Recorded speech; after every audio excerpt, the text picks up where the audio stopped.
Michael Tracey. The adults in the room Yes. are trying to drive us to World War III. What the hell's going on? Well, I guess we need to question the concept of adulthood. Right?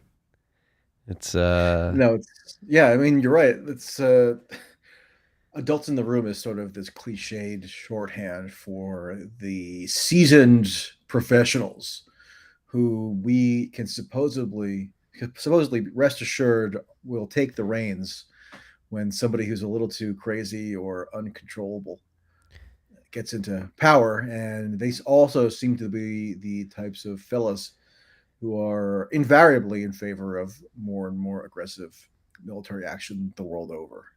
So that was the case with Trump, and now also in a different way, but still sort of consistently so with Biden. it's pretty disgusting how ardent they are on driving us towards World War III, and that's why I'm very excited to speak with you, because I think you are an individual. Like, would you consider yourself an independent journalist? Um, Yeah, I just say journalist. I mean, sometimes people will append independent to my title, which is fine. I guess I am independent, but I write for different publications and then have my own offerings and whatnot. So just journalist works, but I'm also not even that wedded to the whole notion of being a journalist because journalists are very self-important and melodramatic about like the moral significance of what it means to be a journalist, whereas you could just be a total hack and operative and sleaze merchant and still be a journalist. So I don't think the term itself carries any kind of moral weight unto itself. I would concur. I think you do an incredible job of bringing to the surface ideas and information that many who do like the mantle journalists, because of what they perceive, it brings them in forms of status and uh, proximity to power. You're doing a good job to bring information to the surface that many aren't getting and should be getting, in my opinion.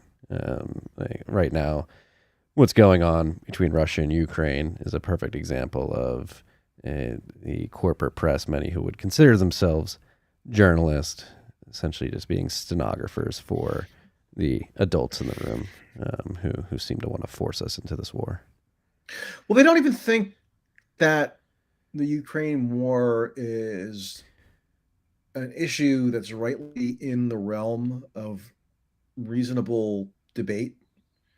Like they think that the premises underlying the nature of the U.S. commitment are just so unassailable that to question them or to even query too deeply into them is a marker of your own kind of ethical disreputability. And so whenever that's how they kind of crystallize a consensus around their policy. But when I say they, I'm kind of referring to this amorphous kind of conglomeration of the media and the political class that kind of cohere with one another to advance a certain policy agenda. And what the policy agenda is right now is proxy war in Ukraine against Russia. And a lot of people don't even understand really that it is a proxy war against Russia because it doesn't sound that pleasant. Like the concept, the term proxy war is potentially fraught with some troubling implications. So there's like a kind of systemic denial that that's what the U.S. is doing. And so what do you have? It's just these kind of general slogans around the need to quote unquote stand with Ukraine or support Ukraine or show Putin who's boss or whatever.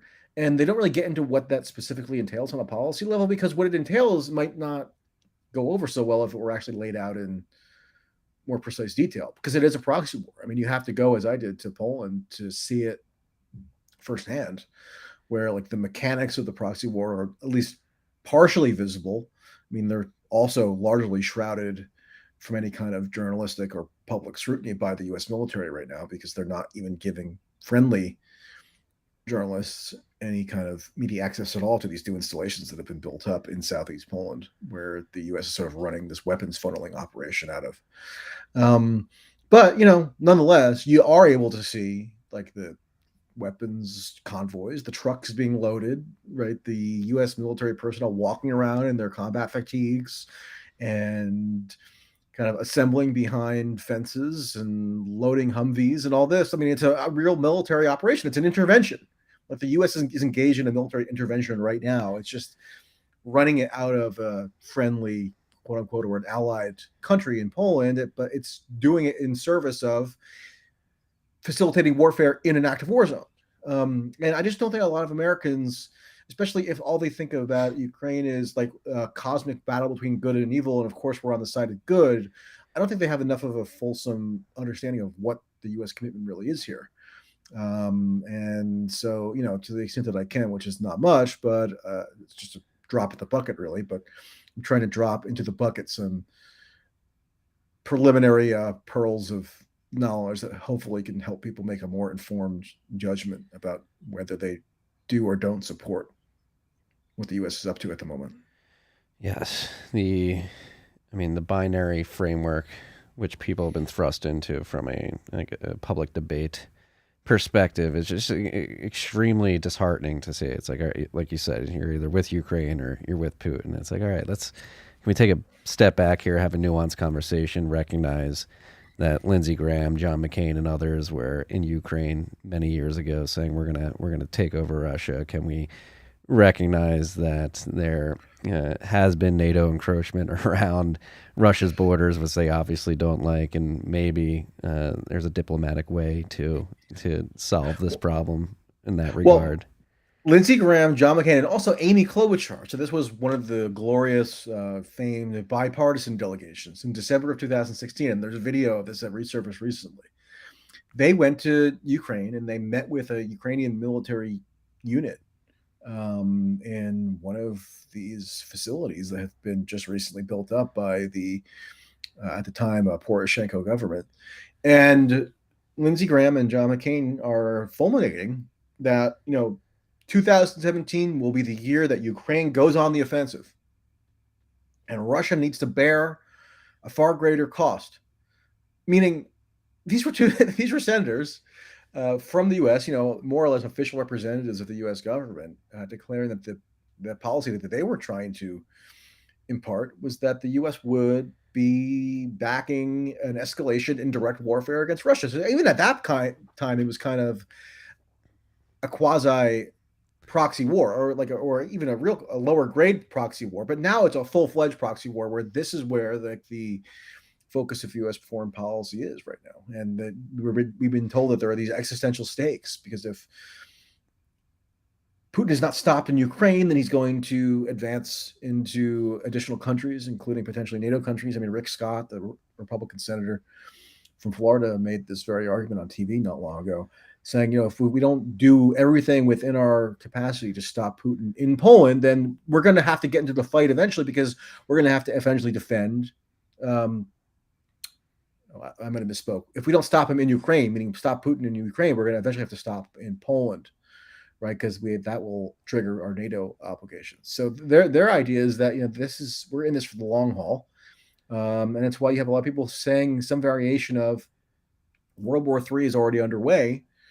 And it's not a matter of do we or don't we instigate World War III. It's do we or don't we intervene now to blunt Putin's rise so we have an upper hand against him in the waging of World War III. And so, this is crazy logic, but it's becoming more and more mainstream and more accepted. It's just kind of a default consensus position.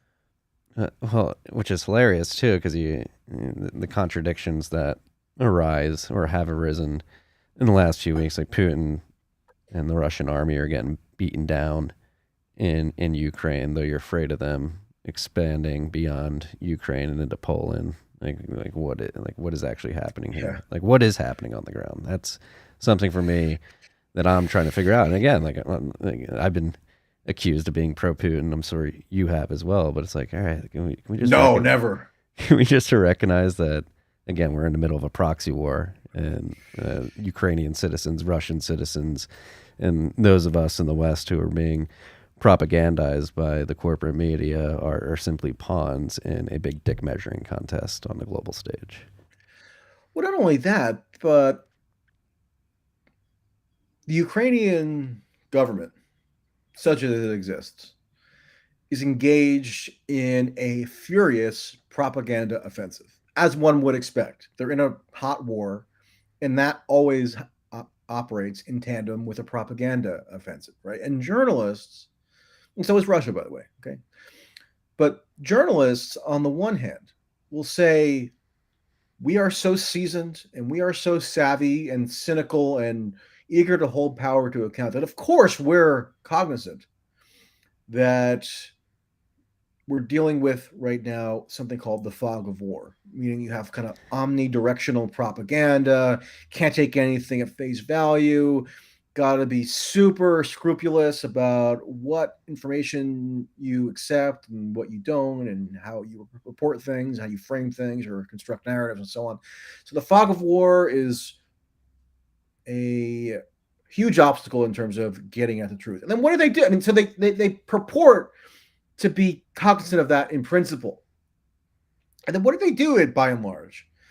They just peddle whatever the Ukrainian government officials are saying on any given day. I mean, they get these operational updates from like the defense minister of Ukraine, or from some local government authority, or from Zelenskyy himself or Zelenskyy advisors. That gets pushed out, over social media, or one of these like dopey live shots where you have a TV correspondent standing in Lviv, where there hasn't been a whole lot of fighting except for a handful of airstrikes, in the vicinity in Western Ukraine. And you'll have one of these TV correspondents, like at Sky News or at ABC or something. They'll say, well, the latest is that Ukraine has warded off Russian forces around Kiev. Now, they're not even in Kiev, but they're reporting this as like the just observable fact. And what are they sourcing it to? They're sourcing it to the claims of Ukrainian government officials who we know are actively engaged in a propaganda offensive, and thus should be regarded with extreme skepticism, not least because what is the main object of their propaganda offensive right now, as manifested by Zelensky's whirlwind lobbying tour? It's to call for a no-fly zone. And that's ultimately what they want, right? And yet, so there should be heightened, dramatic, extreme skepticism of any claim coming from a Ukrainian government official right now. And what do we get instead? Maximum credulity, maximum blitheness in the willingness of journalists to simply just propagate on behalf of these government officials whatever they're claiming on any given day, and call that some sort of reporting, which I guess if you want to call that reporting, it's fine, but it's really just, as you mentioned, stenographic regurgitation of the current line of the side that you're deeply emotionally and politically and ideologically invested in prevailing on a battlefield. And that's just, you can say that you're aware there's a fog of war, but now you're a participant in the fog of war on behalf of one particular faction. Yes. And the hero worship of Zelenskyy, particularly by Westerners, has been very creepy. Especially when you should him himself as just a character in this proxy war. 'Cause they're all, in my opinion, controlled to some extent or another. I mean, we know from the Panama Papers that Zelenskyy has tens of millions of dollars in offshore accounts. He has houses in Miami, and he's supposed to be a humble Ukrainian actor, became president, and is now thrust into this position where he's actively begging people to get engaged in World War III. And just him as a literal actor is, I have many doubts about the intention of his actions, and that may be harsh to say. Many people may say it's crazy to think, but I believe my lying eyes. Well, think about it this way. I mean, this is kind of amazing, more than amazing. It's perversely staggering that the global figure who far and away has been the most valorized figure of the past, I don't know, many years, in his Since Fauci being heralded, well, yeah, let's say head of state, okay, in his being heralded for historic heroism, historic achievements in leadership, choose your cliche, for rallying his people called, Churchillian in the best possible sense, including by literally repeating Churchill-esque lines at an address to the UK Parliament a few weeks ago. I think it's fair to say that this person is probably the most celebrated world figure now in quite some time. And what is his number one policy prescription? What is the number one thing he's trying to achieve? It's the instigation of World War III. I mean, that's what it is. That's what Joe Biden says it is. Joe Biden says if we accede to what Zelenskyy says he wants to be done, that will instigate World War III. And yet we're all somehow compelled and like mandated to venerate this figure who even the president says, and this is not just Biden saying it, Marco Rubio has said it repeatedly across the spectrum. It's pretty well agreed upon that to agree with Zelensky's prescription in terms of the correct policy intervention in Ukraine is to agree to the initiation of World War III, and yet it's still somehow morally incumbent on us to venerate the person making that demand. As if World War III is not like the most mind-bogglingly cataclysmic outcome that pretty much anybody on planet Earth could ever fathom. But somehow we're supposed to compartmentalize that and adulate the number one proponent of starting World War III. I mean, it's a tension or a friction that doesn't seem like anybody wants to really reconcile. They're just kind of continuing up on in the mindless adulation because of the whole kind of frenzy around Ukraine as this again cosmic battle between good and evil in like a comic book hero Marvel movie sense. And you're not supposed to think too deeply about the implications of what you're adulating, which would be the instigation of World War III. I don't care what their motive. I mean, here's my moral reasoning, and maybe I'm crazy, but I don't care really how otherwise laudatory somebody is. If what they're advocating is World War III, and if World War III is like the death knell for humankind, then I'm not going to be bullied or coerced into expressing my undying gratitude to the guy who's lobbying for World War III. And I don't express that for a Putin either, because he would be complicit. He's launched a preemptive invasion, which I don't think is warranted under any circumstances. But nonetheless, I mean, that doesn't somehow necessarily require you to venerate the guy whose actual position is that World War III would be good. Hey, he's pulling up chairs and sitting 6 inches from the press. He's wearing T-shirts. He's our guy. He's arguing for World War III, but it's kind of cool because he's wearing a T-shirt. Yeah. God. Like down to earth and relatable. I mean, it's just particularly Westerners. I mean, again, you were over in Poland, so you're seeing the stuff up front. I think what's particularly dangerous of the response that like Western elites, actors, famous people are doing. Like, we're so disconnected from all this. We're many miles of land and ocean away from the actual fighting, and there's just this weird virtue signaling that makes people feel good, and yet they have no idea of the actual physical consequences on the ground. They just, again, it's an extension of a lot of the virtue signaling around many other subjects that have come and gone over the last few years. This is just the new thing, as people are saying. Yeah, I'm not against virtue signaling as such, because some virtues are probably a good idea to signal, right? But this is sort of a cost-free signaling of acceptance, at least tacit acceptance, of the notion of World War III. I mean, it is. I mean, when somebody waves a Ukrainian flag, I mean, what's the reason that you're waving it? It's actually, a lot of people don't even seem to know. Sometimes I'll ask and they can't give a good answer. But the most ardent. So when I was in the first couple days I was in Poland, I was in Warsaw, and I was walking by the U.S. Embassy, and there were kind of a group of Ukrainians, not recently displaced Ukrainians or refugees, but people of Ukrainian origin who lived in Poland and had for some time, because there's a lot of kind of cross pollination, in terms of the demographics of the two countries. And I ended up talking to these Ukrainian protesters who were demonstrating outside the U.S. embassy, and they were demonstrating for what?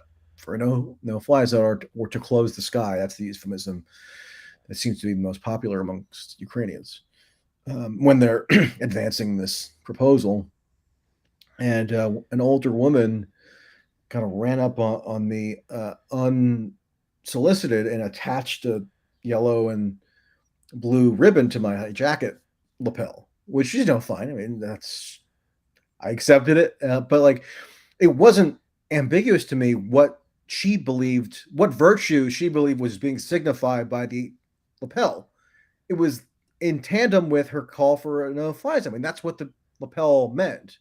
So the people who are closest to the conflict have no illusions about what this symbology is intended to convey. It's intended to convey a maximalist military intervention that they think is of urgent moral necessity. And, they have the right to advocate for it, but I have the right to say that that's insane. And also the right to note that people who kind of just as a matter of cultural kind of reflex also find themselves waving the same flag, don't really know what they're talking about. And they should go and talk to the people who have the most at stake, meaning the Ukrainians, who can explain to them what is intended to be conveyed by that symbolic act. Because otherwise, I mean, they're just, BSing. Yeah, I mean, they could wake up 2 years from now, the hot wars reached our shores, and they'd be like, oh, wow, maybe I shouldn't have put that Ukrainian flag in my profile. And again, like, it's like the hardest thing about covering this particular topic is like, oh no, you're pro Putin, like you're pro war, like don't you want to stop it? It's like, again, the binary framework in which people have been thrust into. It's like this or this. Like Biden was completely irresponsible when he came out. You have two options: it's sanctions or World War III, and it's like there's no room for diplomacy. For again, as an American who is appalled by the war machine, the intelligence apparatus, and the political structure at the federal level here, and just completely jaded by, I mean, I'm a child of 9/11, 2008 financial crisis. Now we're rolling into this, and it's just like these people should not be controlling anything that happens in the world. Conceits of this whole mantra of adults in the room, and I did a Substack on this a few days ago, but first it was that Trump was going to be restrained by these military generals or retired generals who he had inserted into key positions of the administration, like H.R. McMaster, who was the National Security Advisor, or Mattis, who is the Defense Secretary, or John Kelly, who's the Chief of Staff, et cetera. And they were like, they were hardened and wise, serious men who were going to not allow Trump to go too crazy and do stuff like withdraw troops from foreign deployments, right? And Biden basically campaigned in 2020 as the personification or the ultimate instantiation of this adults in the room thesis, as to like what kind of leadership, quote unquote, was needed in the U.S., especially post-Trump. Like we had to move past the chaos and tumult of the Trump years and return power into the hands of the adults in the room. The problem with the adults in the room is that they're always agitating for more and more military intervention and more, expenditure on the Pentagon and more covert ops and everything to do with the national security state apparatus, mass surveillance, et cetera. Those are all depicted as serious or adult-like opinions to want the continued deployment of these powers of the government. And so Biden gets in, and what is one of what's the number one thing that you would expect the adult in the room to do in a vacuum if they really did think that a war was in the offing in Ukraine? That would be the largest kind of ground war in Europe since World War II, and had the potential to spiral into something more nightmarishly catastrophic, like a nuclear confrontation. Well, you would expect them to go all out diplomatically, right? To exhaust every option diplomatically, to not rest until they could find whatever diplomatic solution was available to potentially avert this disastrous outcome. And what did the U.S. do under the stewardship of Biden and, I guess, his fellow adult Antony Blinken, the Secretary of State? Well, they preemptively ruled out diplomacy by saying we are not willing to budge 1 inch to allay Russia's stated security concerns as it relates to NATO and the open door, so-called open door policy of NATO, where they reserve the right, NATO does, to potentially admit Ukraine as a member, even if everyone seems to acknowledge that Ukraine was not likely to become a member anytime soon. But they were so wedded to the principle that NATO could become a member that it meant that they were not willing to give any kind of concession at all to Putin, who was very explicit in desiring this concession for decades. Even if it meant averting, well, decades. And also, like when the ultimatum sort of came down in December, when Russia sent this written list of security demands to the U.S. No, they didn't send it to Ukraine, right? They didn't send it to China. They didn't send it to Namibia or to, Indonesia. They sent it to the U.S. because the U.S. was the only party that had within its capacity the ability to actually ameliorate Russia's stated concerns on this issue. And I'm not defending or justifying the concerns. I'm just noting from like a realpolitik standpoint that those were the concerns on the table. And the U.S., under the seasoned leadership of Biden, who's the ultimate foreign policy adult because he had decades of experience, right, going back to, I don't know, the Stone Age, he had the ability to, in theory, address this security concern and avert war, which would be, a genuinely heroic thing. I mean, if the U.S. president successfully averted a war rather than started one for once, I would be the first one cheering. But what did they do? They arbitrarily blocked off any diplomatic channel that could have led to some sort of peaceable resolution. And what happened? Well, the war started. And even today, despite the U.S. government's feigning humanitarian affinity for suffering Ukrainians, what are they doing? Well, there was an incredible Bloomberg column by Neil Ferguson that came out last week. I don't know if you saw it, but he quoted an anonymous U.S. official who was caught ranting in a private function, meaning a Biden administration official, and this Biden administration official blurted out what Biden himself ended up articulating in public in Warsaw, had his speech a few days ago, where he essentially called for regime change in Russia. Not essentially, he did call for regime change in Russia. Well, this was kind of preluded by an anonymous official getting caught by Neil Ferguson, the Bloomberg columnist, saying that the strategy of the U.S. is to, quote unquote, bleed Putin dry on the battlefield by exacerbating and prolonging the war and causing Russia to become destabilized. And ultimately, the aim is to collapse the Russian government. And that's why the U.S. is not aiding any ceasefire negotiations right now. In fact, they're actively undercutting them. So this is what we get thanks to the adults in the room. This is their approach, and we're all supposed to kind of worship at their feet for being so very serious and so very mature in their dealings on the world stage. Yeah. It's fucked. It makes you feel helpless to a certain extent. But and again, that's why I think an individual like yourself is so important. Like, we need to get this information out there, expand the framework of debate and options that should be on the table to hopefully put some public pressure on these people to stop the madness. You're trying to rush us in the World War III at worst. At best, you're trying to turn Ukraine into another Libya, Syria, Iraq, Afghanistan situation, which is not good for Ukrainian citizens or U.S. citizens, because in the long run, we just piss people off and make them more likely to want to attack us. Yeah.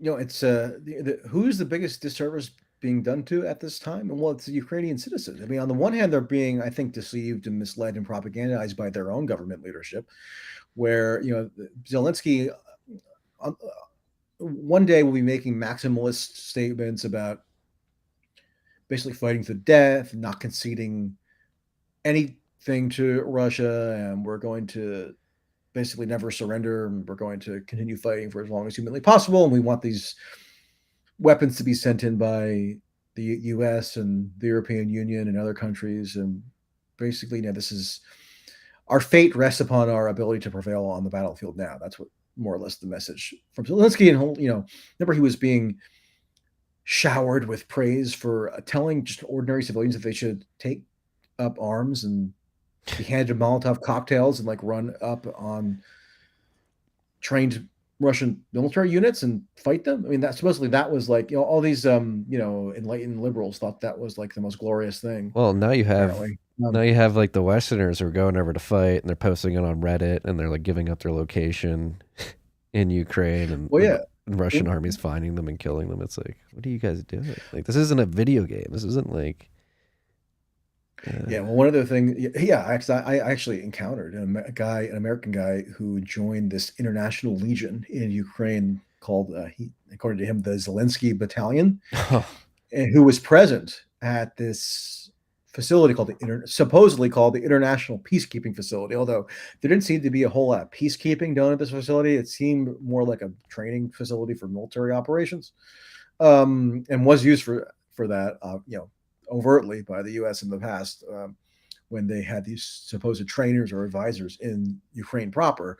But he was this guy who I talked to, who was an American. He says that he was present around 2 weeks ago now, when this facility in Yavoriv in far western Ukraine, just 15 miles from the Poland border, was bombed by Russia, and still the number of casualties that stem from that incident are not fully known. There was at least 35 killed, although there may have been far more, because again, fog of war, we don't know for sure. But the Pentagon spokesperson, John Kirby, the day after that bombing, came out and said that there were no American casualties. He could confirm that there were no Americans at the base at all.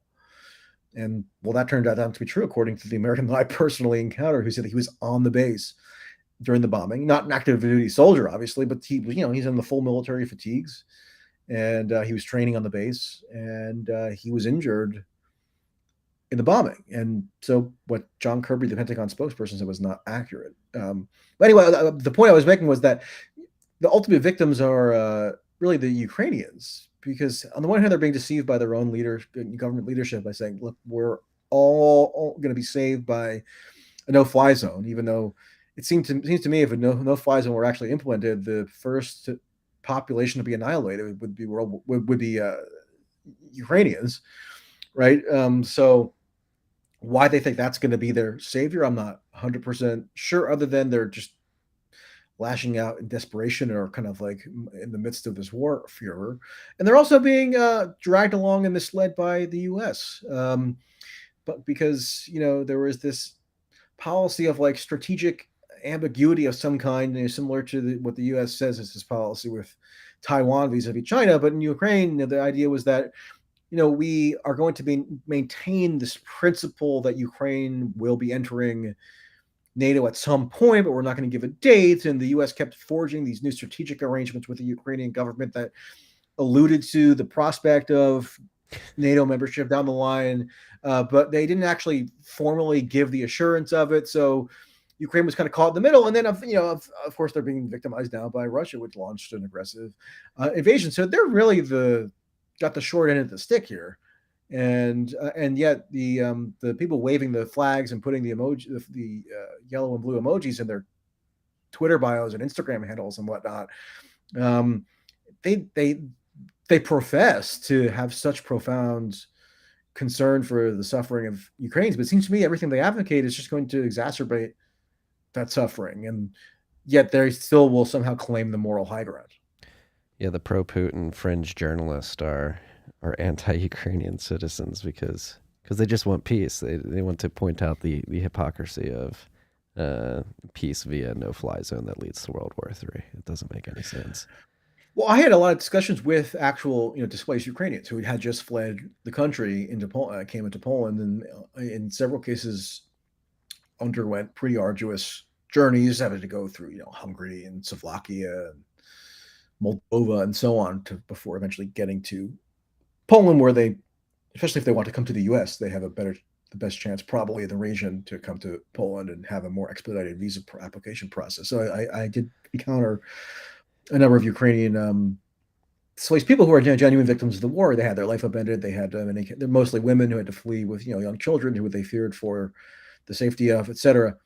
And maybe it's because I'm a fringe character, but in talking to them and getting the humane side of their story, told to me without mediation, like these weren't people who were provided to me by some NGO or who some PR apparatchik orchestrated my interview with or anything. No, I just happened to cross them intentionally in sort of a random way, so I would not have any kind of go between, right? And yeah, I mean they have harrowing stories, and they're affecting, especially women with clutching their babies and stuff, and fearing for the future. But that hardened my resolve to not flinch on these sort of questions of how to alleviate suffering, when it seems just more than abundantly clear to me that the popular consensus around suffering alleviation is just phony, because what is it ultimately geared toward? And this is now not a secret. I mean, Biden announced it at the speech. They're trying to prolong the suffering, because in service of this geopolitical gambit, which is insane, of foisting regime change upon Russia. And then what's going to become of the nuclear arsenal in Russia once that's done? I don't know. I'm not sure anybody's really thought it through, but it doesn't seem like the number one thing that you'd gravitate toward if your principled, pure-hearted goal was merely to reduce human suffering.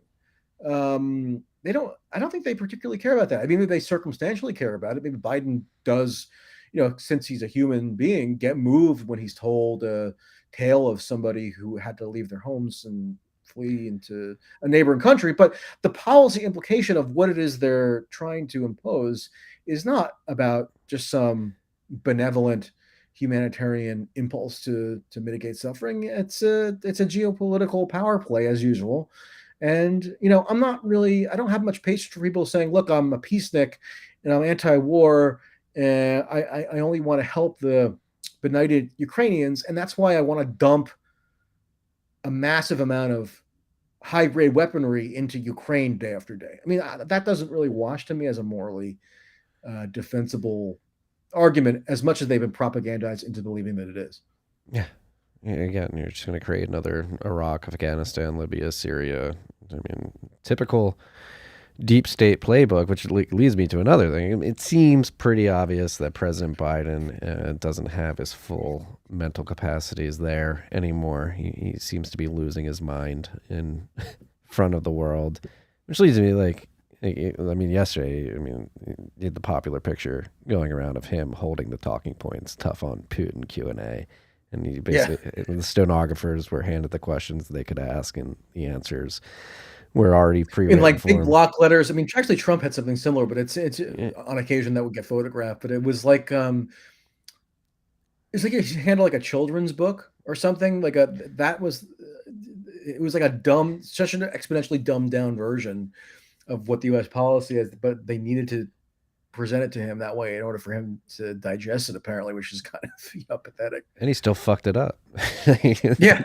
He still did not stay on message. Well, that's the thing. I mean, I agree. I agree that his mental devolution is more and more apparent. It was most apparent to me in recent days when he was at this U.S. military installation in Rzeszów, Poland, where I actually spent a fair amount of time just this past month. It's kind of the hub of U.S. military activity right now, close to the Ukraine border in Poland. All these weapons are being flown in from the U.S. and NATO countries into this airport, and the U.S. is basically the prime mover of these weapons provisions, right? So that's where Biden visited, and bear in mind, journalists are not allowed into this facility. Even the most friendly, handpicked journalists are told that actually there's a media blackout. That's not my term. That's what U.S. soldiers, more than one of them, told me was the exact policy at these newfound military installations in Southeast Poland. So even the handpicked, kind of PR-minded journalists are not allowed to go into these places, which, what does that tell you? but anyway, Biden showed up with this choreographed little dialogue with the troops where he said, you probably saw this, but he said, quote unquote, you're going to see when you're there, meaning telling the troops that they're going to see when they're there in Ukraine these amazing examples of heroism on the part of Ukrainian civilians, where women and children are confronting tanks. And what does that mean? I mean, a plain reading of what Biden said there is that he, as the commander in chief, intends to dispatch these U.S. soldiers to Ukraine so they quote unquote can see when they're there what the hell Biden's talking about. Otherwise, it's unintelligible. But he was very. It was like he was a jet lagged 79-year-old, which he was. So yeah, it's not that surprising necessarily, but that was an indication of him just looking and sounding very slothful. I think, on the other hand, the following day when he was in Warsaw and was delivering a prepared speech, that was an instance where it did seem like he probably got one of his occasional like amphetamine cocktails, and he wasn't stuttering abnormally. I mean, he wasn't kind of exhibiting this kind of like a lassitude where he's struggling to find his words and he has these long pregnant pauses and stuff. No, I mean, he was inordinately lucid during that speech. And it was a prepared speech. And at the climax of the speech, he delivered the key line, which was, by God, this man cannot stay in power as relates to Putin. I mean, it was even today, several days later now, there's no indication that was an so-called unscripted remark or an accidental ad lib.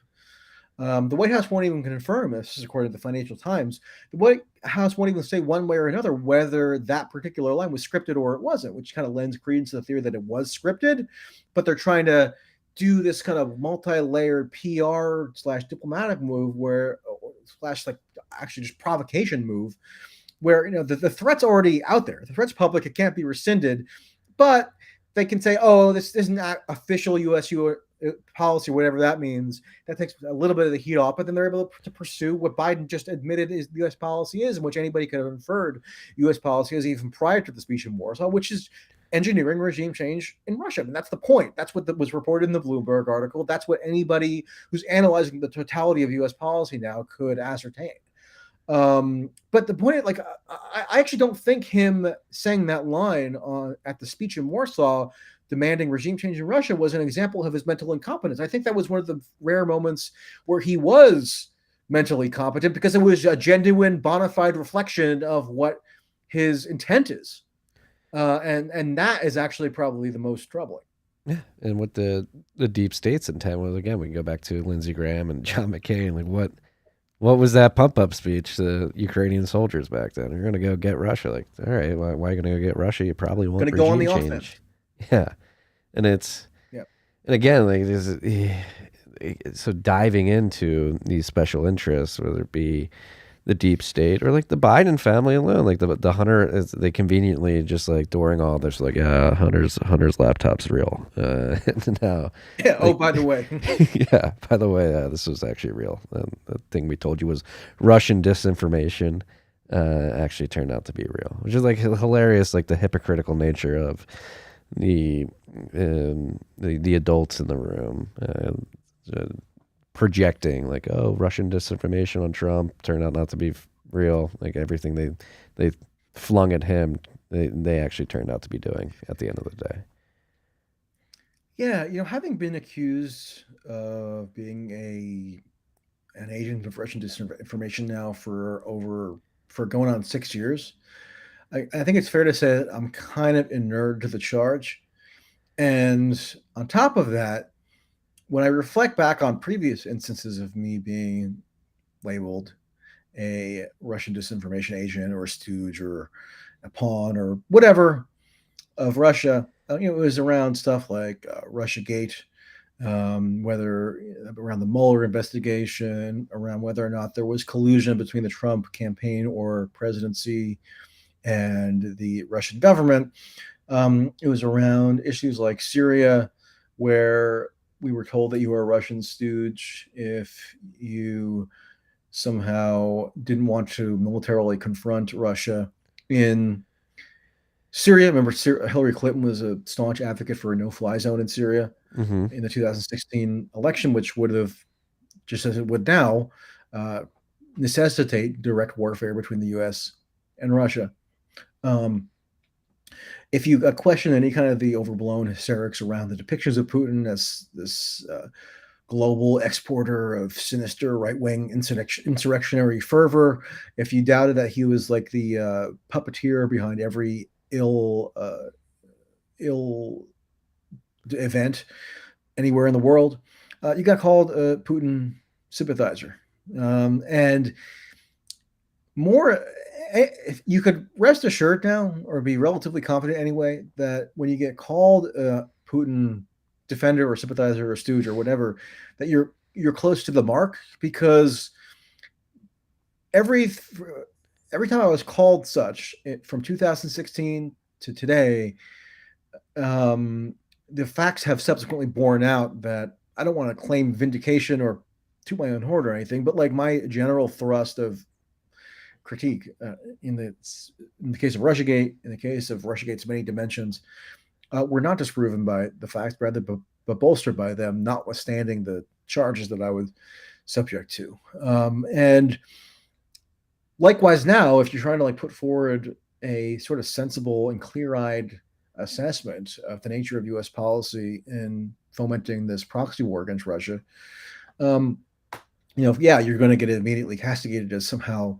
personally loving Putin or being even financially in hock to Putin. But I'm pretty confident that the facts will eventually also bolster what the main kind of thrust of the viewpoint that I've been trying to espouse and report on these past couple of weeks, because there's still so much that we don't know about the true nature of U.S. involvement in Ukraine. So much is being actively concealed, and sometimes we get these kind of faint allusions to stuff like the New York Times reporting that the CIA is vetting Ukrainian military units that these weapons are being passed along to, and from where are they vetting these units? Like, are they in Ukraine territory? It was left unclear by the New York Times reporting, but there's stuff like that we still don't have nothing close to the full picture of. So I would say down the line, you can be pretty certain that there are going to be revelations that make more than abundantly clear that the U.S. is engaged in a proxy war, or even something a step beyond that. And it would be also clear that the details were withheld from the public because any kind of fulsome debate would not be convenient to the people in charge of orchestrating that proxy war.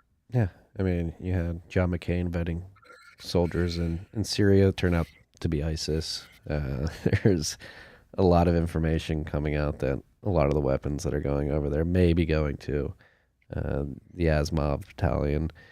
And then again, like the biolabs thing is another thing that just got quickly swept under the rug. Where you had what's her name, Newland, testifying in front of Marco Rubio, like we need to protect these biolabs so the Russians don't get access to the pathogens there, alluding to them being bioweapons. And then the media immediately being like, there's no bioweapons there. Like, it's like, that does not compute. And what is the U.S.'s connection to those labs? How much have we funded? And now with the Hunter laptop, now it's becoming apparent that it is real, and the emails on that laptop, some of them have to do with biomedical companies that are associated with the biolabs in Ukraine, and nobody seems to want to touch that. The fallacy with the bioweapons thing is that, yes, it's true that the charge originated with Russian state propaganda. I mean, they did publish documents and they put it out through their kind of affiliated social media accounts, and then also through like official statements from the defense ministry alleging the existence of these biolabs. So that's true. That's where the charge originated. But they also provided the firsthand documentary materials that could be independently corroborated. Right? You could then go to the U.S. government agencies in question and seek confirmation about the existence of these weapons facilities. So you didn't need to rely on the Russian state propaganda, right? You could do it an investigation journalistically, totally independent of whatever it is that those organs were saying. But there was just a total refusal to do that. To even do that would be seen, immediately denounced as aiding in the amplification of Russian propaganda, even if it had nothing to do with Russian propaganda. I mean, this is U.S. government policy, right? So that was kind of the fallacy there, as to just to justify laziness and to to justify a laziness on the part of U.S. journalists who, again, have an overriding emotional investment in the triumph of one side of this conflict, the Ukrainians, and an overriding intense animus toward another side, Ukraine, or Russia, rather. And so that's how they orient their journalistic philosophy now. It's not about truth telling or fact finding. It's about what team they're on and what is the side of good versus evil. And that's, I think, always an inherently distortive paradigm for a journalist, because all there, as you kind of launched this conversation by mentioning, there are always shades of nuance.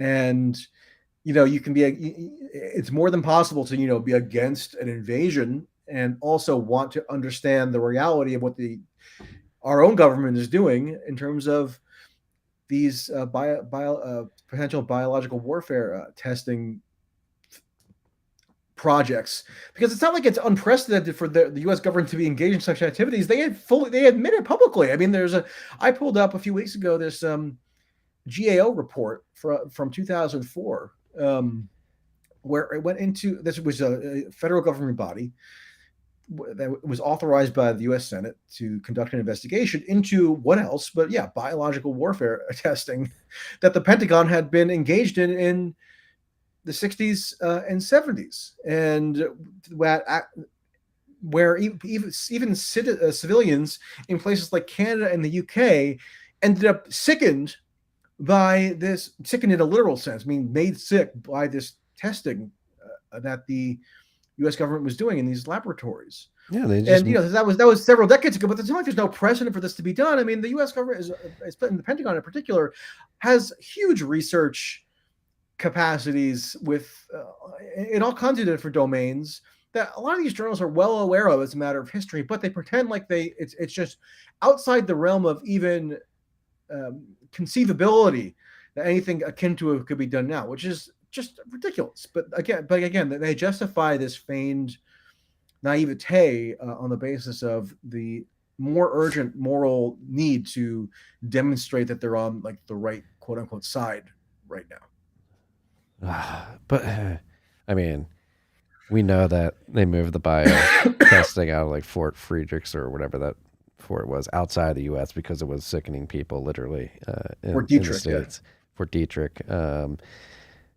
We know Operation Mockingbird is a thing, that the CIA has infiltrated corporate media to propagandize Americans. Like, and to think that has not continued. I mean, we have countless examples of that throughout my life. Well, they don't even have to infiltrate anymore. I mean, there may well be no equivalent of Operation Mockingbird in effect today, because they don't even need to do it covertly anymore.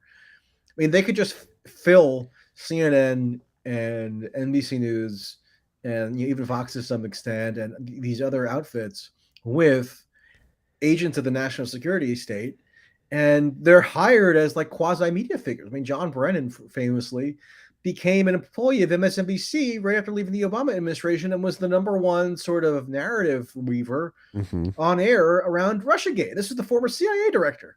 So they almost don't even need to do it surreptitiously anymore. Oh yeah, it's all out in the open. It's like, we don't even care. You've been cast under such a spell that you don't even recognize what's going on right now. Who are the #1 people who we get supposed expert analysis from if you watch TV, which I don't recommend doing, but I do it now and then just to know what's being aired, not because I'm actually seeking information value from it, right?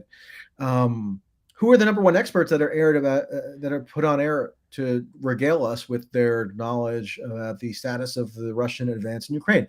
It's like David Petraeus, it's General Jack Keane, it's Barry McCaffrey, it's Jim Stavridis, it's all these you know, high and mighty retired generals and admirals who then get showered with funds by media networks to become paid contributors.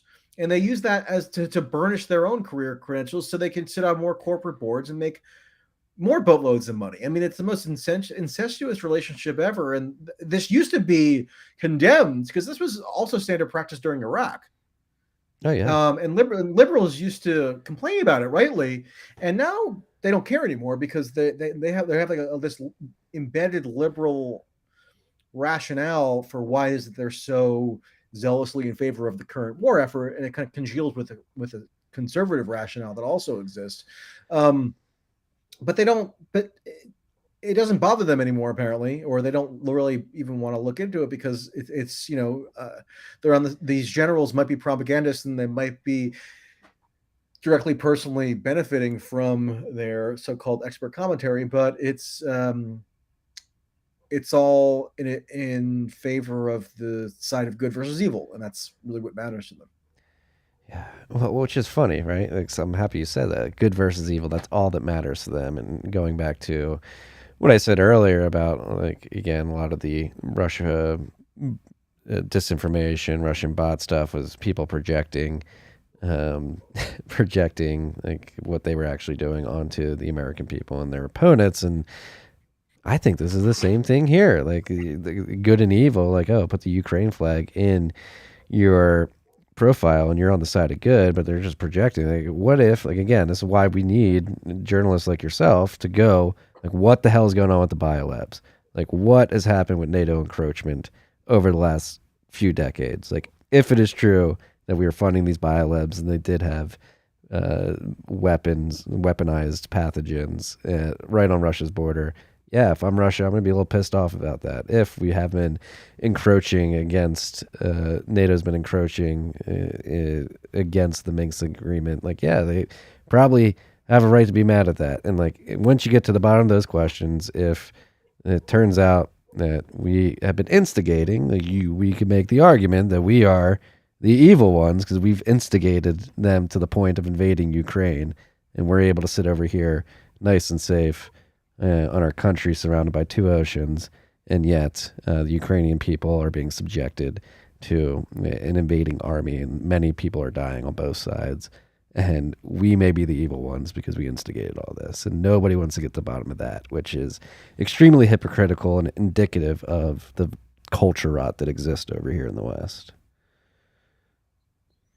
Yeah, and there's this firewall erected around any kind of interrogation on those questions because if you present any arguments that suggest the US bears some responsibility or is culpable for provocation or culpable in exacerbating the circumstances that eventually gave rise to Russia launching an invasion, you're implicitly defending Russia, even if you don't have to defend Russia. Like I sort of made a point for the first thing that I said upon the launch of the invasion on February 24th to be a condemnation of Russia, because I knew, for number one, because I do condemn aggressive invasions, whatever country launches them. I don't think it's warranted in the slightest.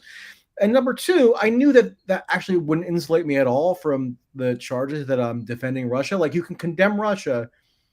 Like, I wanted to demonstrate that one can condemn Russia in unreserved terms and nonetheless still be accused of apologizing for Russia if they bring up other subjects. And lo and behold, that has been the case. If you point out, for example, that the U.S. has fostered this ascension of Ukraine into a de facto NATO outpost, where they're not formal members, but they have this interoperability initiative with NATO, which is basically the integration of their military capacities with U.S. and NATO military capacities, where they're elevated to this like partner status, which is this lower tier of like quasi NATO membership. If you point out any of that, which most Americans have no idea is the case, they don't know that the U.S. has these regular full military exercises on Ukrainian territory, and have done so for years, and it's ramped up just in the past couple of years. as recently as summer of last year, there was a full-scale U.S. military exercise in Ukrainian territory. And then you have smaller scale exercises that occur periodically. That's just not known or even really reported on. But if anything like it ever occurred in proximity to the U.S. borders, I mean, American politicians would go absolutely berserk, probably more berserk than even the Russians are going now. Russia actually evinced, I think, probably more restraint than somebody like a Lindsey Graham would have ever shown if a comparable or analogous situation was happening in a manner that he believed threatened the U.S. sovereignty or U.S. security. So yeah, pointing any of that out and simply describing what should be manifestly obvious, which is that it is instigative, it is provocative. That just can't be accepted as a valid argument, because automatically it gets distorted into somehow a defense of Russia, even if it isn't, even if it explicitly is not, even if you disclaim that you're defending Russia, it doesn't matter, because these discursive roadblocks have still been laid down on purpose to foreclose any thoroughgoing assessment of the U.S. role, because they don't want to be absolved. That they want to, meaning the people in power and their media cheerleaders want to absolve themselves of any responsibility for creating the insane conditions that made this or contributed to this invasion happening in the first place. Well, do they even want to absolve themselves? Do they care? I mean, it doesn't seem like they care. Like we just said, like they'll go on CNN and just like actively say this. And again, I think what we could get into is like an indictment of the American people just become so lazy and fucking dumb, frankly, that they can't think critically to see this, and that the intelligence apparatus and the deep state just feels completely comfortable treating them like a bunch of rag dolls that can be thrown in any direction at any given point in time. Well, I always sort of resist assigning blame to ordinary folks, to use a folksy cliche, because most people don't have the wherewithal to follow the ins and outs of this stuff, and even if they want to be conscientious citizens, they often don't know what the right sources of news are. I mean, I'm often even asked by plugged-in people who are relatively more, let's say, discerning, where to get their news, because they don't really know, and they don't have a news consumption kind of routine that they find to be reliable. So for somebody whose like life does not revolve around this stuff, and I consider myself like an anomaly in that I can follow these sorts of things and make some semblance of a livelihood based on it. That's such an outlier, right, in terms of how most people experience these issues, that I'm not going to like. I'm going to have more humility than to use my relatively quote unquote privileged position to just denounce ordinary Americans who are much more concerned about, their job and their family and paying their gas the New York bill, Giants and stuff. Yeah, I think it's, I don't think it's defensible to lay blame on that front, but it is defensible to blame, for example, the journalists who are paid to be hyper aware of these details and actively obscure them, or are so willfully blinded by their ideological zeal or their kind of social / cultural cloistering that they are perpetrators of deceit. And so them, I think, ought to be, they are who I think ought to be scorned. Plus these think tank freaks and the for-profit kind of defense industrial sector and the politicians and so there are plenty of people to rightly blame, without necessarily taking it all out on just the average Joe and Jane, who I don't think are morally complicit for the most part. Yeah, I was probably a bit brash there saying that, but no. I forgot to put the light on in this room, and as you can probably tell, it's getting darker. So do you want me to? I can put on a light if that would be. Yeah, if we have time, if you want to put on a light. Okay, hold on a second. For those of you at home, Michael's standing up to turn on a light. It's on. Our video is going to be better now. No, thank you for yeah. Alrighty, sorry about that.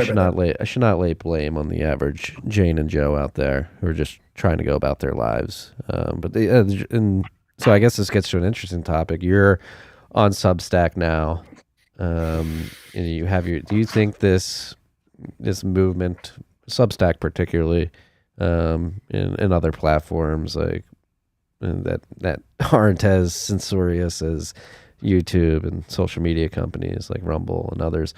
You think these types of platforms are making a difference in actually helping get better information out there? I think so. I think a constant conundrum for journalism is how to sustainably fund it.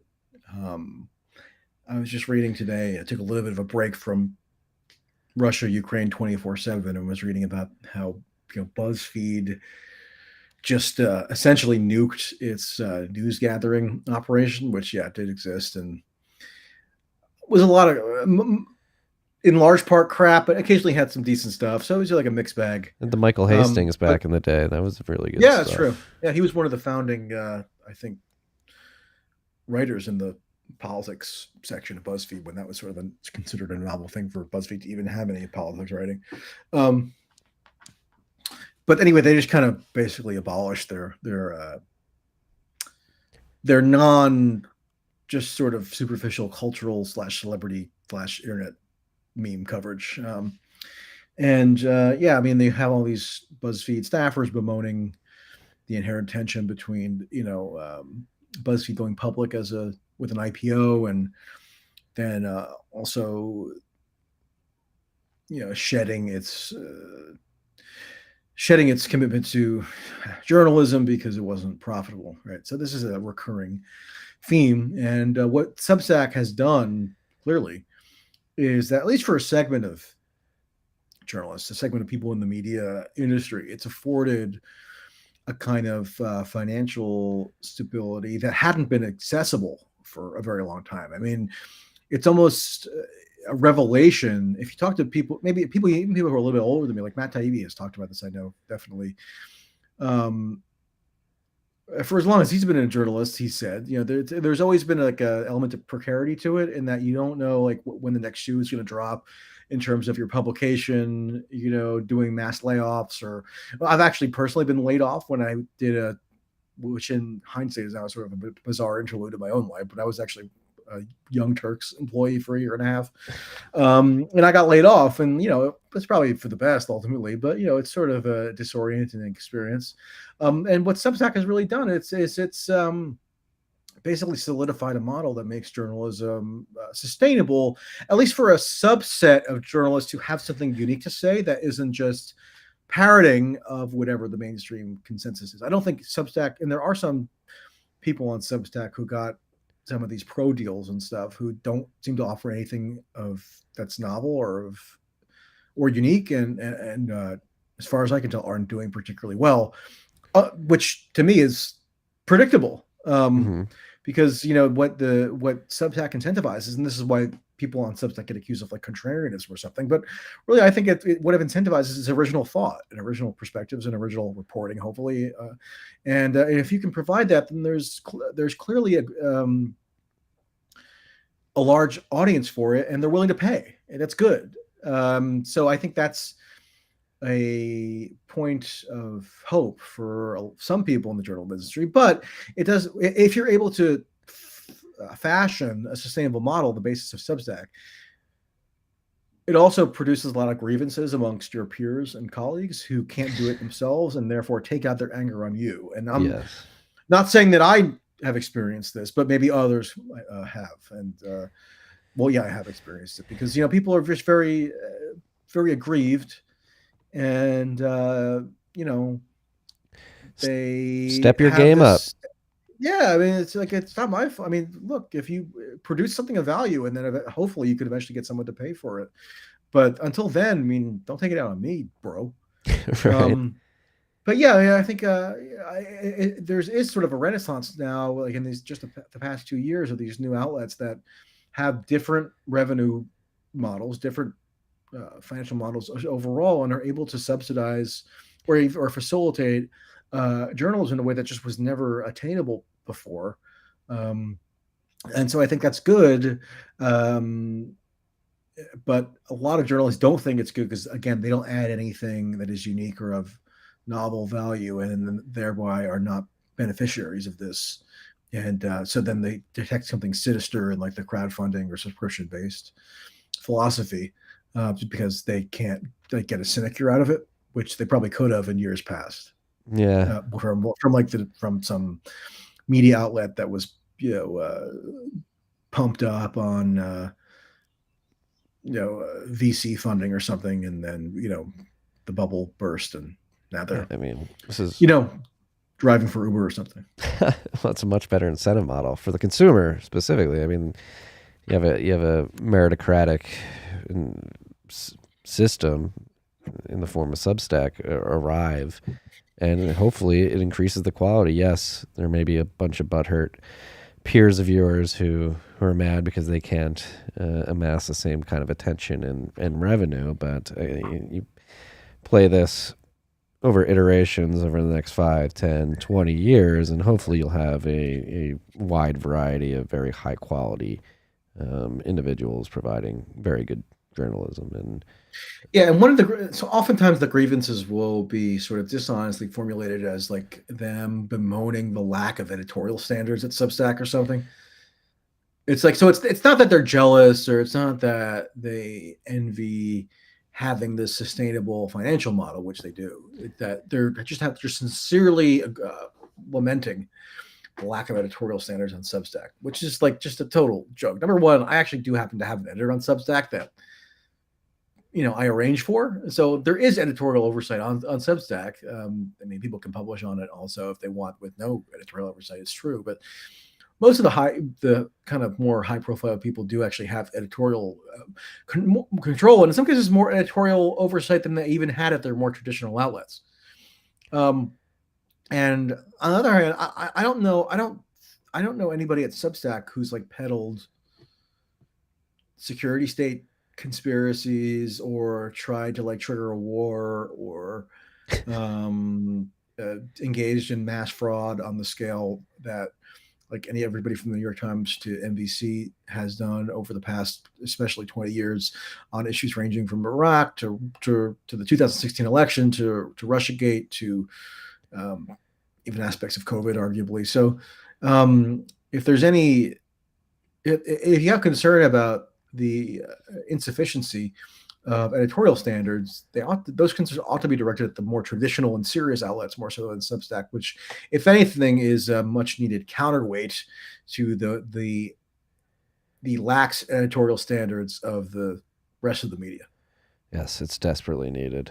I mean, so this is why I have this podcast and my newsletter, because I was just reading the way, this is a Bitcoin podcast. It started as one, but it's morphed into a more wide-ranging set of topics, including the ones that we cover today. And but like I started this because it's just like reading how the New York Times and Bloomberg and others were writing about Bitcoin, and just being in the industry and understanding it much better than any of the journalists at those outlets writing about it. I was like, all right, I'm going to go out there and provide an alternative perspective on Bitcoin and how it's being covered in the mainstream, because I know, due to being close to this industry, that what they're saying is objectively false.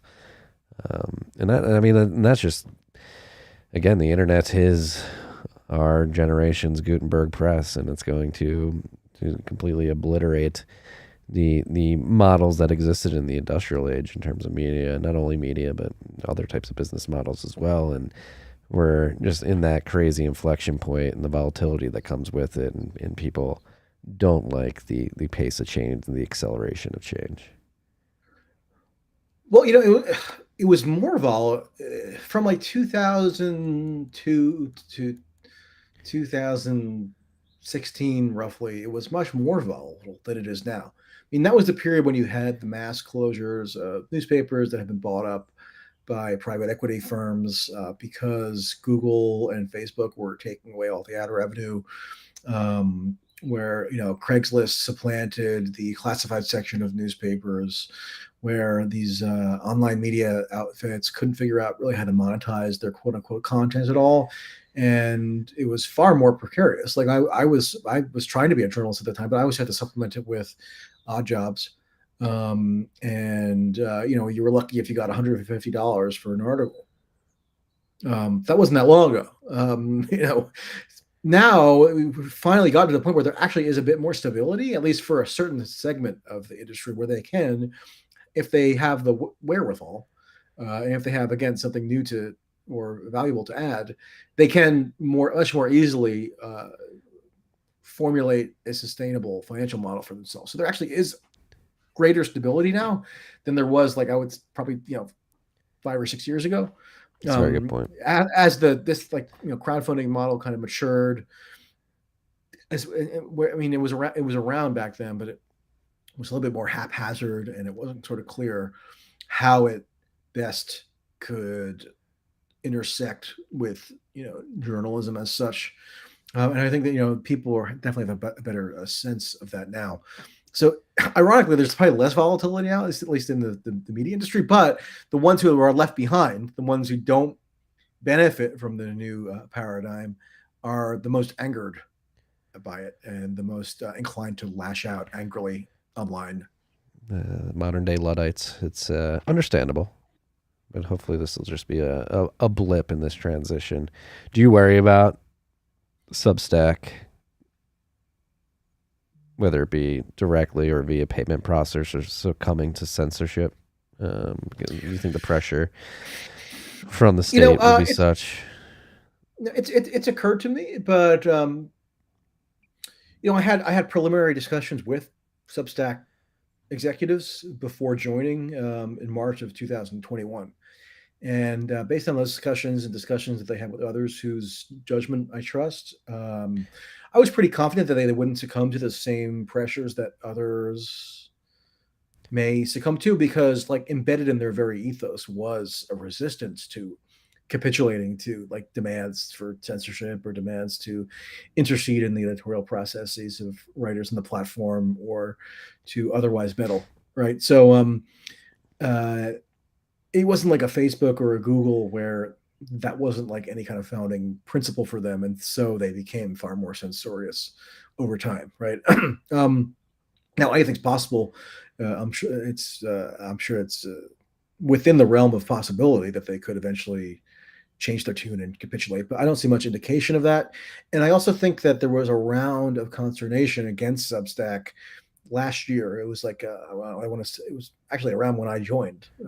Perhaps coincidentally, March to April of 2021, where there was this idea. I don't know if you recall it, but Berenson Substack was this dangerous progenitor of anti-trans I remember that. Something. Yes. And there was a mini movement of an exodus of Substack writers who couldn't no longer countenance this harmful anti-trans bigotry that the platform was subsidizing. And that kind of passed, partially because I think savvy moves on the part of Substack to diversify its author roster. So they brought on a lot of kind of normie liberals, that guy Aaron Rupar is on there, I think, or an Alex Perrine, or people who it would be absolutely absurd to accuse them of this kind of harmful anti-trans contrarianism, whatever.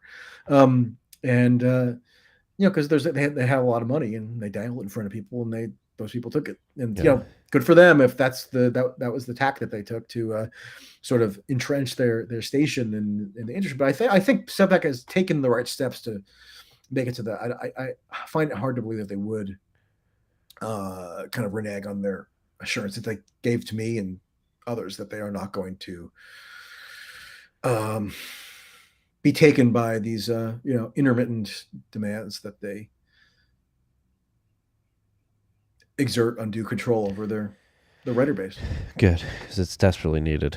Seeing what's going on with Twitter, YouTube, I think that would ruin that people would flock away from it. Because the thing is, especially if you have a large enough following. I'm not saying I have a massive following, but I have a large enough following that people are going to it's sort of portable. People will follow me wherever I go, because like especially over Substack, like I own the email list for one thing, and like that's not proprietary to Substack. Yeah. So I could just take that and go someplace else, and it might be a little bit of an adjustment, but it would probably be workable. And so I think Substack has therefore an added incentive to not capitulate, because a Substack 2.0 could pop up as a competitor, and they don't want that. I might be building one. Not because I think they're Oh, going to you might be. censor. Okay. I think they're going to be forced to. I think. I mean, the censorship's Really? only going to get worse from here. Yeah, I think they'll Well, use the payment processors. I think they'll get MasterCard and Visa to well, I think, but the payment process for Substack is Stripe. Stripe, right? Yeah, or Stripe. And they seem like they're pretty. I mean, I don't know as much about Stripe, but I get the impression that they're also They're all sort of based. committed They're all to, yeah. yeah. But like, if it can be shut down, people like you are talking on it. Again, I could be wrong, but I just think it's going to get to a point where things, from an inflation perspective, World War III perspective, like the emperor wears no clothes, it's become glaringly obvious, and they're going to push every button they can to try to control the narrative. Substack and payment processors being one of them. All right. Well, that sounds sort of foreboding. I hope you're wrong, but I leave open the possibility that you are sadly right. I'll try to prepare accordingly. I'm not trying to like shill my project, but I think there's way, like, that's why, again, Bitcoin, when it comes like integrating Bitcoin into your monetization model, makes a lot of sense to me. We do it here. I built my website newsletter on Ghost, and I self-host that. When I first started crowdfunding in 2016 was the first time I really experimented with it, and I did it in I get like an ad hoc way, like I mentioned before, and it was just because I had kind of been reticent to do it because there was something gaudy about it, like back then, like asking people online for money, like that's sort of rude or something. You provide value. You provide value, yeah, Michael. But I did it. It was fantastically successful, and at the time it was mostly GoFundMe, but I also had a Bitcoin option, right? So I had people. I just basically started a wallet, and people sent me Bitcoin, and it wasn't anything fancy. It was just providing that as an option, and a lot of people seized upon it. I still have that wallet if people want to find it and send me money, but yeah, I guess you're right that I don't have it as fully incorporated into like the main thrust of my model, which is through just subscription via Substack and so forth. Yeah. What are your thoughts on Bitcoin? Might as well ask the question. Yeah, I fear that I don't have intelligent enough thoughts to share on a Bitcoin oriented podcast, and I'll end up looking stupid. I mean, I think it's. No, what do you think? What do you think? I you think don't have to make a declarative statement about it, whether it's good or bad. Yeah, I mean, like I have some Bitcoin. Yeah, not a huge amount by any stretch, but enough that I'm like aware of it for my own personal portfolio, I guess. And I'm not a financial genius or anything, but I do note that the value has vastly appreciated since I first started accumulating it, and that seems notable. I think the sort of reflexive antipathy that a lot of people on the left have toward it doesn't make much sense, because it seems to me that there could be like a pretty feasible case to be made that like Bitcoin could actually advance certain like left-wing ideological ambitions, just in terms of disentangling from the main capitalist institutions that control the money supply, and allow for like more kind of autonomous kind of communal projects potentially. I'm sure there are plenty of people in the Bitcoin world who have weaved theories that are much more elaborate and well substantiated than I have here, but that's just sort of been in my instinct, in that I'm skeptical of this knee jerk hostility that a lot of people seem to have it on the basis of what seems to be mostly their antipathy for the types of people who have Bitcoin. Like, it's just, oh, you're a Bitcoin guy, so like you're this Reddit gamer guy in his like 20s or 30s who I don't know, is against woke culture or something, and therefore your views on cryptocurrency must be presumed wrong. Yes. I think it's an idiotic way to look at the subject. Bitcoin is for everybody. It's for enemies. I'm one of those 30-year-old dude bros wearing Vans who likes Bitcoin a Yeah. lot, but How old are you? 30. Oh, Um, okay. the You're right. You're right in the sweet spot then. Yes, Like you're who yes. they hate. They hate me, but it's hilarious. Bitcoin open source protocol. Anybody can join in terms of fairness, accessibility, Yeah, there's and like an egalitarian yes, it's quality to it. yeah. I actually think it's I like would think. like if you want to talk about like ways to defeat, if you really hate Putin, what you should do is like champion Bitcoin, and you make it so um, his citizens have the ability to access this free open network, and they can undermine him from within.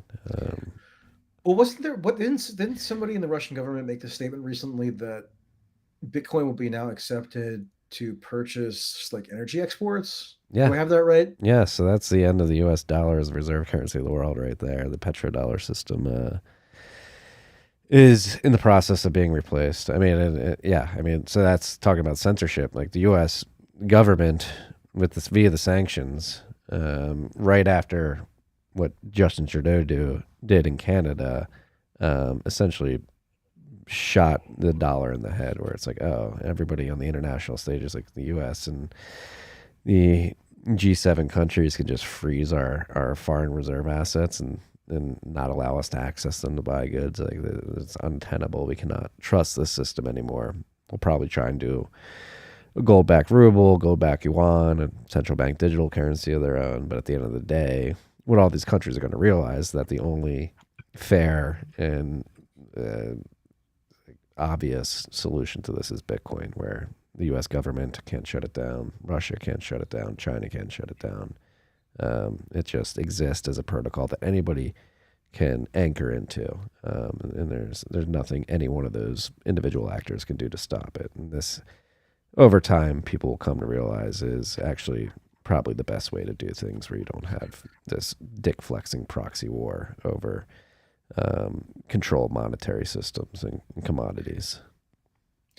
Yeah, and I'm open to those arguments. Again, I don't have a sophisticated enough understanding to opine intelligently, I don't think, but I'm not going to reflexively dismiss them out of hand because they're being articulated by a guy who's 30 and wears Vans. Yeah, it's it's blonde hair, blue eyes, a wife, a child, um, likes to live by Christian values. I'm checking all the boxes here. Uh, You're also gorgeous, which is probably Thank you, a Michael. disadvantage. Yeah. Thank you, Michael. You're gorgeous as well. You're a gorgeous I know. individual. I hear it all the time. Everybody on Twitter agrees. No, you honestly, you're. I've been blown. I don't want you to think I've been blowing smoke up your ass this whole interview, but again, I've been a big fan of your work for many years now, going back to the mid 2010s, and you've been an ardent purveyor of truth in my mind, which is hard to find these days. And I'm extremely thankful that individuals like yourself exist to help bring these other perspectives and nuanced views to a world which people are just being hammered with propaganda on all sides. Well, yeah, I appreciate that. I mean, what can I say? That's among the best compliments I can get. So hopefully, I'm doing something right. You are, you are. Keep it up. I hope we could do this again. I don't want to keep you too long. I know it's getting late there, and you've got things to do. Yeah, yeah. Let's do it again sometime for sure. Yeah, if you're ever in Austin, Texas, let me know. We can do it in person. That would be cool. Oh yeah, I do plan actually to come to Austin at some point in the near future, so I'll hit you up. Hit me up. Let me know. Michael, where can we find out more about you, your Substack? What's the link there? Yeah, mtracy.substack.com. Go to my Twitter, twitter.com/mtracy. Everything is pretty much there. And yeah. Hell yeah. Keep fighting the good fight, dude. Appreciate your time. This was awesome. All right. I enjoyed it. Godspeed. All right. Peace and love, freaks.